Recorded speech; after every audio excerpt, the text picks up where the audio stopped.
Hello and welcome back to our study of Peninei Halacha, the teachings of Rabbi Eliezer Melamed Shlita. Here we are on Tuesday, Pa'amayim Kitov. Hope everyone's having a great week so far as we prepare for Kabbalah Satorah. We ask you to please continue davening for Charlei Tzvah Gana Yisrael, for Shlema Chol P'tzuei Yisrael, safety of our brothers and sisters in Israel. Lili Nishmat Ser and Daniel Shimon Harav Dorom V'Shalei Shem Kam Damo. The next chapter is Dvarim Ha'asurim Lifnei Mincha. Kedei Shelo Yishkach Adam Lispala Mincha. So in order that someone should not forget to daven mincha, tiknu chachamim she mechatzos hayom ve'elach tzarech kol adam lizor shlo lahaskal b'pi'il she'alulu lahasiach datu ad shishkach lispalal. So Chazal instituted that from midday on, halachic midday, a person has to be careful not to engage in activities that could possibly distract him to the point that he'll forget to daven. Lefichach lo yaskal b'avodah shekasher lahafsika be'emtza. You shouldn't start a task that will be difficult to stop in the middle. And something that would continue till after the time that you could daven mincha. So you shouldn't start such an activity.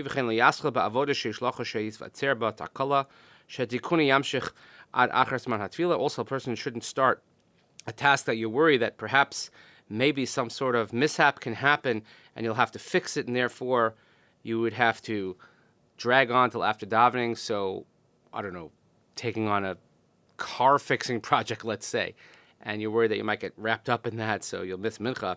That's a very benign, poor example on my part, because we know Jews don't fix cars. A person shouldn't go shopping, let's say, and you're going to be on this whole trip, this excursion that's going to last till after mincha. A person shouldn't go swimming. If you're worried that you're going to be dragged out in the ocean or whatever it is. Again, whatever it is, these tasks that will cause you to miss mincha. But if there's a place where you're not worried about missing mincha, then all the aforementioned and anything else would be permitted. So for example, if you're somewhere where someone's going to remind you and call you to go to mincha, then you can do whatever you want. Certainly you could start any other avoda, any other work. If you know, let's say the office is going to close and it's before the time of mincha. You could also be arranged to do any purchases, shopping, whatever it might be, if you know they're going to call people publicly to daven mincha. Or if you ask your friend, remind me and tell me when it's time to daven mincha. You can also go to the pool, let's say, if you know that the pool is going to close before mincha time. Or if, let's say, this is your regular time to go swimming, doing laps, whatever it is, or exercising. You're not worried that you're going to schlep around and miss the time of mincha. A very long note here also, where the Rav discusses haircuts, going into the bathhouse, tannery, all these types of things, and eating, and this is all covered in note number 6. Let's say a person did so, and he started one of these things that could schlep out for a while.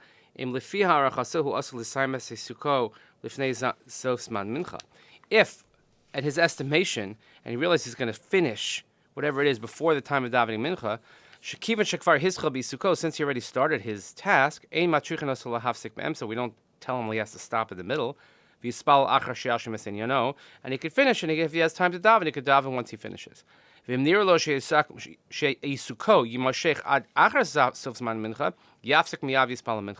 he realizes that this task is going to take longer than he thought, or it's going to stretch beyond the time to daven mincha, then he should stop and daven immediately.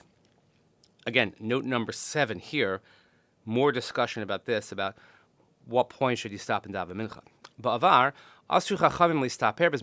So in past, Chachamim said that one shouldn't take a haircut at mincha time. However, the Acharonim write that nowadays,